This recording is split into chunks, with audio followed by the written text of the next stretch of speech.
All right. Hello. Hello. Aaron, can you check the audio for the on the stream? Like through your phone. You have your phone on you? Oh wait. Let me make sure the Wi-Fi is off. Okay. All right. Okay. Hello, church. Please turn your Bibles to Second Samuel. We're starting Second Samuel today.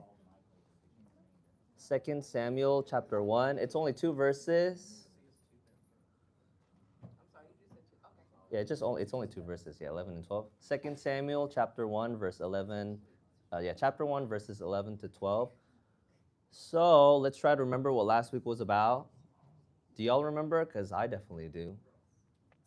Uh, no, last week Saul died. Where David hears of Saul's death. Well, what probably happened before was Saul died, probably. But last week we saw the tragic end to God's first anointed and appointed leader of God's people. Like the first king over God's people thousands of years ago, who was blessed by God. Remember early in his kinging career, he was a king, not kinging. He was blessed by God, of course. He was chosen by God. He was pulled out of like the general population, and then he was given this special opportunity. And initially, he did, I think, very much approach it very humbly. But then, he eventually let the success get to his head. But he was given God's spirit and opportunity and success, victory and blessing. And then eventually he squanders it by being self centered instead of God centered. And he cares more about his plans than God's plans. And after a long time, I think many chances from God as well, God says, you know what? Saul no longer wants to be obedient. Then I'm going to pass him over. And Saul was passed over. And then what it looks like to me, right, from my perspective, it looks like Saul for the rest of his life, he's trying to chase the same success that he had originally with God, but he was trying to get it on his own. And I mean, that just doesn't make any sense, right? That's an impossibility. You can't get the kind of success you can with God by yourself. Of course not. Of course you can't. And instead of submitting to God's new plan with King David, the second person appointed over God's people, he just continues to be, he really becomes an obstacle for God's plans instead of being part of God's plans. Sometimes we will be our own, but also maybe the people around us, their greatest obstacle. And actually, Jesus talks about everything. Jesus talks about everything. Jesus talks about how if you cause someone else to stumble, it's one of the worst things that you can probably do. It's crazy how Saul, God's first king, became one of the biggest stumbling blocks, one of the biggest obstacles for David. David being a part of God's plan. Don't do that. Don't do that. And I think the biggest thing for us in reflection, right, looking in hindsight, it's easier to see a person's life in hindsight. Hindsight is 2020, they say. Like you can see what happened in the past more clearly, of course, than what's going to happen in the future. And looking back on Saul's life, he was chasing after his own desires instead of just submitting to God's plans. And I wonder if some of us are on the same trajectory. That's what I wanted us to think about, because I know at the end of Saul's life, he looked back on his life and thought, "Wow, how is it possible that I got here? Like there was a time when I was so close to God, and God was helping me, and we were like getting success together. But then now his life it ends with by his own hands. So I'm sure he had a lot of regrets. But maybe some of us are on a trajectory that we might regret. Trajectory. Anyway, so that's a good reminder for us to kind of think about the lives that we're living, because the lives that you live will one day be the legacy that you leave. And Saul's legacy is crazy person, I think. Yeah, crazy. Like you're crazily chasing after something that wasn't yours anymore, or you're crazily trying to chase after David, who you're trying to get rid of, and all of that just doesn't make sense, right? Because at any point Saul could have turned it around, and just submitted to God, and things probably, like definitely, would have ended differently. The lives that we are living right now one day will be our legacy. What kind of legacy do you want to leave? One like Saul, who was a crazy person, or someone who isn't crazy? Anyway. And then David, so I want to shift focus back onto David. We're trying to look at David's life, learn about this person, but see what sort of like things that we can take away from David's life. And David still has a lot of life left, and he will, a lot of mistakes ahead of him also. But David hears about Saul's death, and I think it's significant. The way David responds is so consistent with the kind of picture that the Bible has been painting so far that we've been learning about together. David is just something else. Like, he is a very special human being. And like, where does it come from? That's not a question I can answer in one sermon, of course, but I want us to keep thinking about that. Like, David is so special in many of these small moments. Like, how is he able to be that kind of person? And can I be that kind of person as well? Yes? So, verse 11, let's go to it. Chapter 1, 2 Samuel. Where are we at? Oh, okay, it's very short. Then David, and so somebody comes and says, oh, Saul is dead. Basically, that's basically what happens in the first 10 verses. Then David and all the men with him took hold of their clothes and tore them. They mourned and wept and fasted till evening for Saul and his son Jonathan, and for the army of the Lord, and for the nation of Israel, because they had fallen by the sword. This is the word of God for today. That's it. This is the word of God for today. I want us to think about if we've ever had like a victory. When you've been victorious in your situation, maybe some of us are in like competitive school activities. Like, when's the last time you won? Last night, I won at 2 a.m., my Valorant game. It was 13-11. We were up like 8-0, and then we started losing a lot.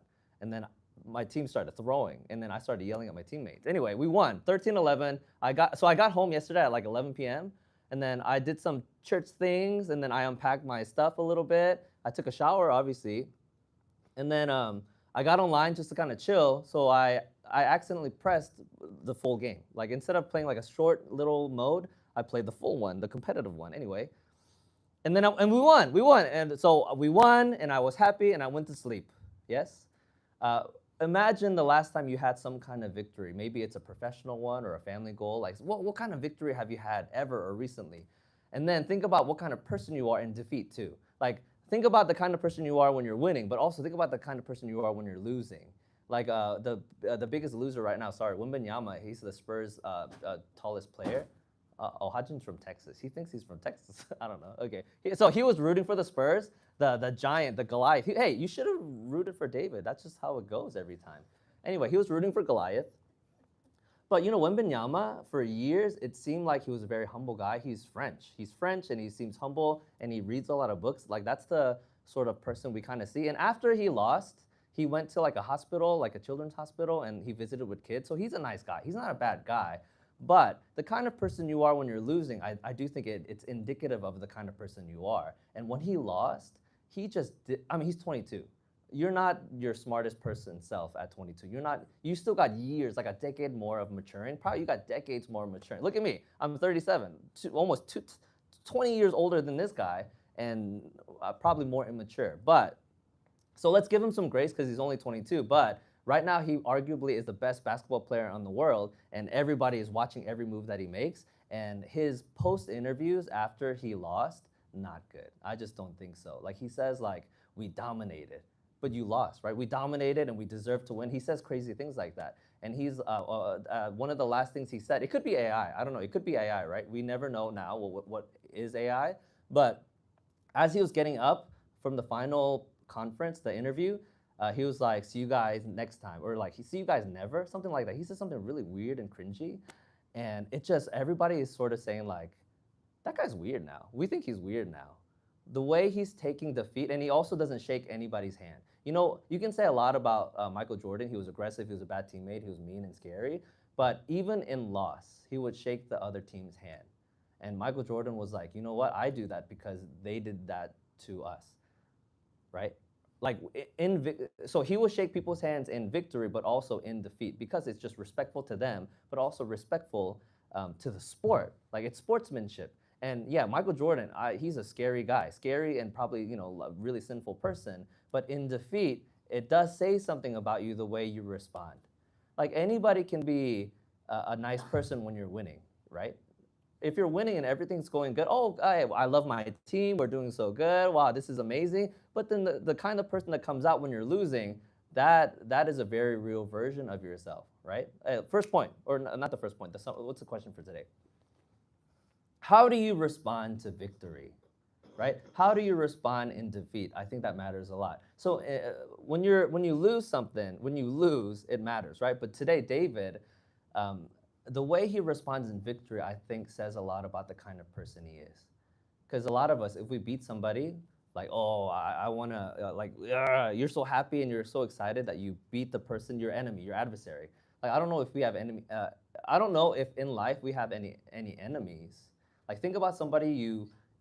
There are parts of us, I'm sure, right? Maybe somebody in our lives, you kind of want them to. You don't want to be the reason why they receive judgment and their downfall, but you wouldn't mind it either. You know what I'm saying?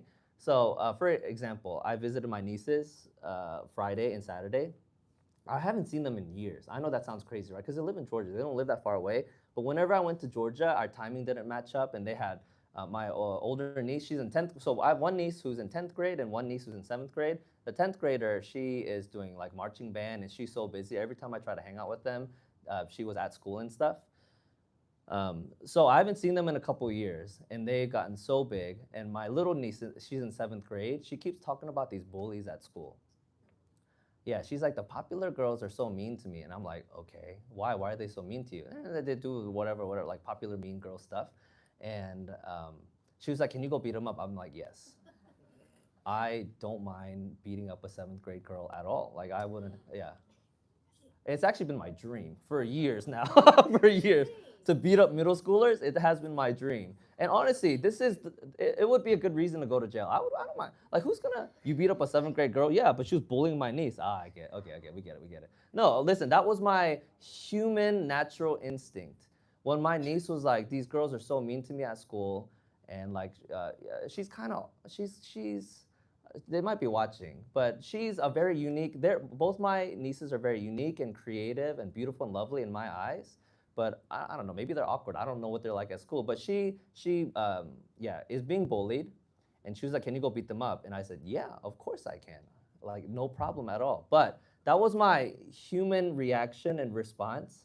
But what I also did tell her, you know what? If people are mean to you, they're probably just miserable themselves, right? Nobody's People who are miserable, they make people miserable. Nobody's like, oh, I'm so happy today, like my life is going so good, and then they go like punish people, right? Then they go like abuse other people. That's a crazy person. Nobody actually does that. If someone is making someone else miserable, it's because they themselves are miserable. They're just trying to make everybody feel the way that they feel, whether they know it or not. Anyway, so there are, she's my enemy. I don't know her name, whoever it is, but she's my enemy now. And I'm sure, like, my niece's name is Jenny. I'm sure Jenny, like, if that girl got hurt, she wouldn't mind it at all. Like, she might, be a little bit happy, which is normal and human, right? But yes, that's normal and human. But us thinking that way and having those kind of feelings, I think is very unChrist-like. Like, it's normal and it's okay to be like that when you're a kid. But especially us adults, like, you shouldn't feel good when something bad happens to somebody, even if they deserve it, right? Some people, they just deserve it, and you hope something bad happens to them, like low key, right? But we shouldn't think like that. And the reason I bring that up, David wasn't like that, right? How does David respond to this victory? The person who has been trying to kill him, like, he can literally be described as an enemy, your main adversary. What are the words in English? Oh my God, English major, right? Your protagonist and antagonist. If David is the protagonist, Saul is clearly being described as the antagonist, the main hero's main enemy. I've been watching this show called Smallville. It's about Superman when he's younger. Like Lex Luthor, Superman's Lex Luthor. Clearly, that's it. And when you watch a show like that, you hope the enemy gets his justice and judgment because they're like behind the scenes doing all this crazy stuff. That is Saul to David. But when David hears about Saul's death, what does he do? He doesn't celebrate, he mourns. And that says a lot about the kind of person that David was, right? To mourn when your greatest obstacle and adversary, someone who's trying to actively kill you, when that person passes away, David doesn't celebrate, but he mourns. Why? Because not only did I like Saul at one point, not only were we friends at one point, but this person was chosen by God to be God's first king. And not only does he mourn, he leads his people, his followers, into mourning. That is a special kind of person. I think that's so rare because our human instinct is to like fight and defeat all of our enemies. So many people cut me off in Georgia, and it makes me so angry. Like there was this old man who cut me off in a parking lot, and I almost followed this old man because he stared me down. I was like, you don't know what I'm capable of. How dare you? There was a part of me that wanted to turn right instead of left to follow this old man and be like, excuse me, sir, you shouldn't drive that way. Like something, kind of like passive aggressive. I wanted to do that. And if he wanted to fight, I would have. Like he was much older, like 50s or 60-year-old man. Like he looked at me like he wanted to fight. Anyway, and I wanted to give him what he wanted. But it's easy, right? It's very easy to want people who have hurt you or harmed you to want negative things to happen to them. But I think we can do better as Christians. Point number one. Oh, you know what? The reason I believe that David is able to be this kind of person to like celebrate his like not celebrate to what am I trying to say? Like to respectfully send Saul off, even though he won over Saul, is because he knows that the victory ultimately belongs to God. We've said that before, right? The victory belongs to God. The battle belongs to God, and the victory belongs to God. The difference of one of the big differences between David and Saul, David knew that every success that he got, especially early on, I mean, it gets arguably inconsistent later, but at least this point in time right now, David knows that Saul receiving judgment isn't his success, but it's just part of God's plan. And for him, yes, absolutely. Like you can argue that it's a giant victory that Saul is gone because now David can just go do what he has been called to do. But the reason why I think he's able to respond to Saul in this way and to even respond in defeat in this kind of way is that he knows that whether we win or lose, ultimately it all belongs to God. Yeah. And I want us to start thinking that way, thinking more completely about your successes. Your failures, of course, like, oh yeah, God is with me in my failure, but also the victory, it all belongs to God. And we should treat it as such.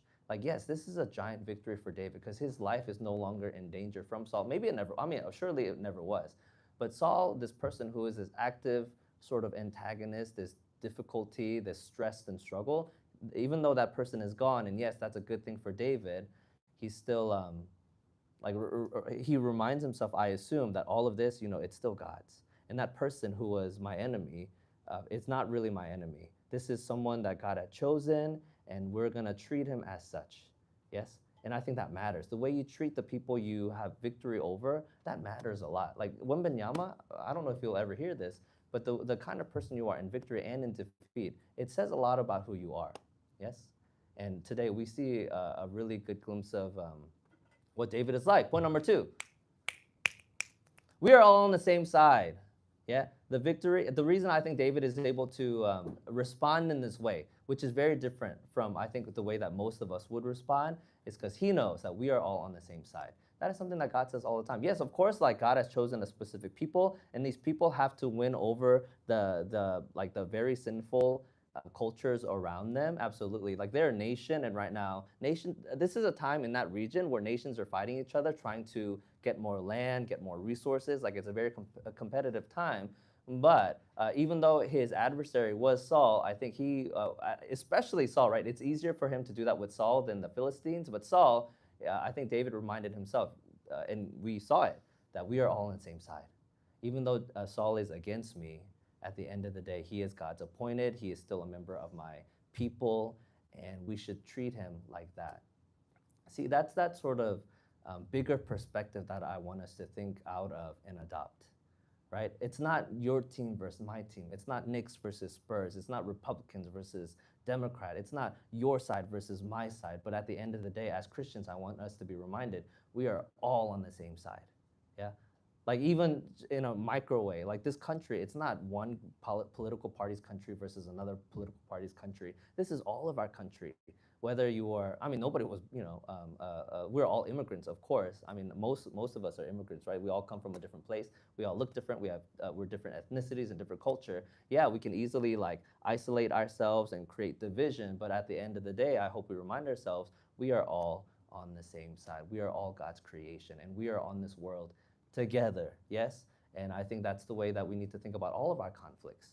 It's not you versus me, but we are all God's. Not only is the conflict, does that belong to God, but we ourselves, we all also belong to God. And I think that's why David is able to respond in the face of defeat in this sort of way with integrity, Christ-like integrity, and also even in victory, he's able to do the same thing. And I wonder, maybe we need to think about that for ourselves. Because I know some of us, we have, like, I'm hoping and wishing for the downfall of a seventh grade girl. I don't even know what her name is.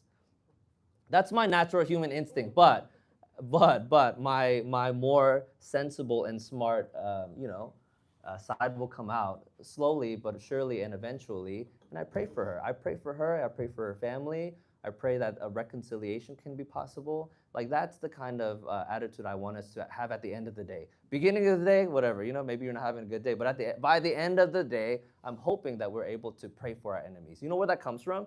David is like this, and you know what? Jesus was like this. You know where that comes from?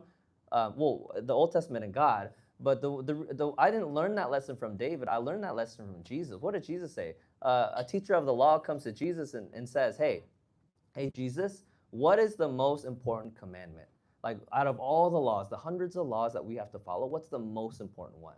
That's a good question. I think that's a very good and fair question. And Jesus says this: if you want to follow all the laws, you really just got to follow these two things. And these two things are to love God with all your heart, soul, mind, and strength. Number one, to love God with all your soul, mind, heart, and strength. And number two, to love your neighbor as yourself. David, I think, perfectly exemplifies that, because Jesus, when he says to love your neighbor as yourself, he's not saying love people who are close to you, in distance or in relationship. Like, it's easy, right? It's very easy to be nice to someone who's nice to you, right? But David, he loves the person who is trying to kill him. And I think that is just a glimpse of Jesus coming out of David. And I want us to be like that too. Like, it's so easy, right? So easy to love your niece because they're your niece. But to love the girl who's bullying her, that's a totally different, more painful and difficult thing. But that's the bar that God sets for us. Yeah? To love your enemy as yourself. And here, David, I don't want to say perfectly, but like, he does that very well in this moment. Like, he mourns for Saul. I want us to think about how difficult that must have been.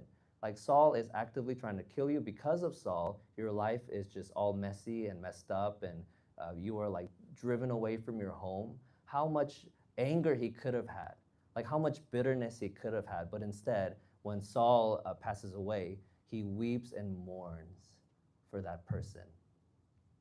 And I think that's, like, I don't know how God works, obviously, right? But if I had to say, right, from my perspective, I would say that is one of the reasons why David was chosen, because we often see so many of these little glimpses of Jesus in David before Jesus was even around.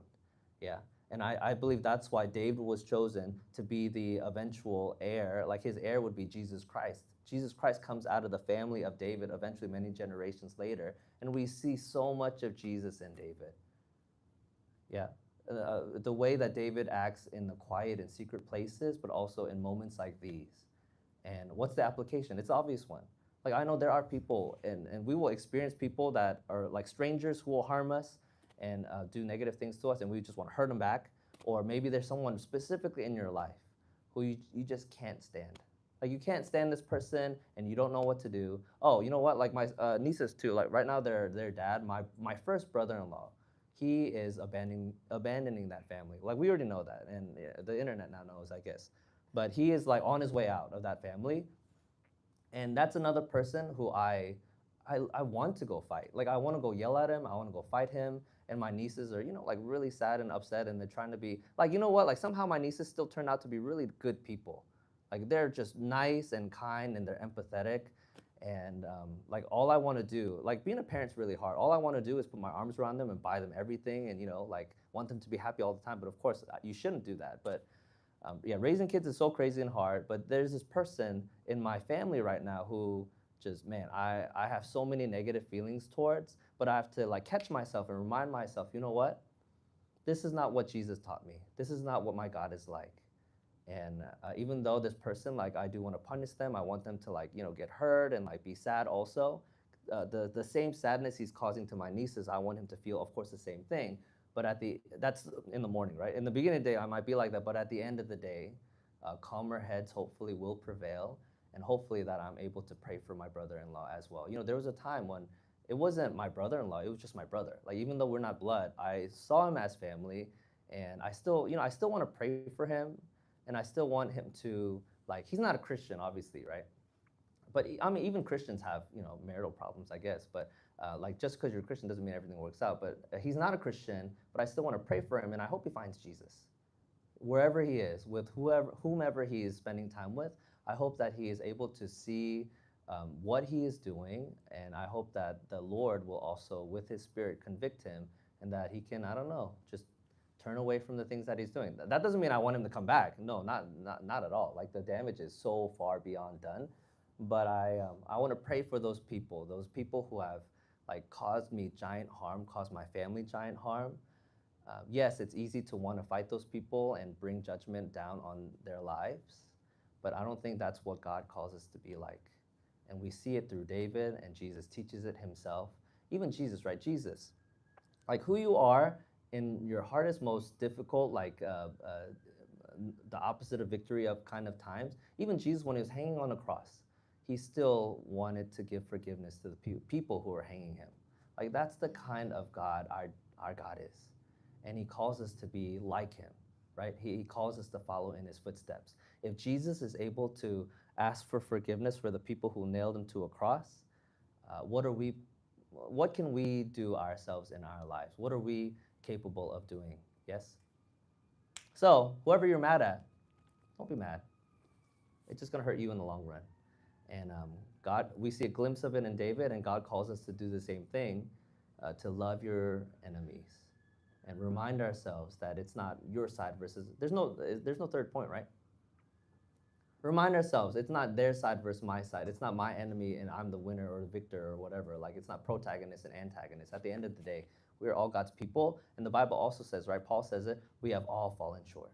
Like, some of us, we think coming to church makes me a better person. No, we are all sinful, and we have all fallen short of the glory of God, the Bible says. We all have our own sins to deal with. You guys ever, okay, last thing I'm gonna say, you guys ever seen those TikToks where somebody will have something small in their eye, and then the other person will be like, oh, you have something in your eye. And then the next person has, like, a table in their eye, and they're pointing out the sins in other people when they have a giant table in their eye. All right, the kids have seen it. You guys haven't seen it? All right, you have? Anyway, that's what it's like sometimes, right? Where you're pointing out all these flaws in others, but you got to remind yourselves, I got my own flaws. And yes, I don't think I'm actively hurting anybody, like that person you can point to, but I'm sure we are all, of course, we are all struggling with our own sins, and be reminded we're all sinners, we're all on the same side, and all the victory belongs not just to me, but it's all God's. Whether we are winning or whether we are losing, whether our side or whatever it is, like whether we're doing good or not so good, all of it belongs to God. And behave as such and respond to people in our lives in that way, from that perspective. Yes, let us pray.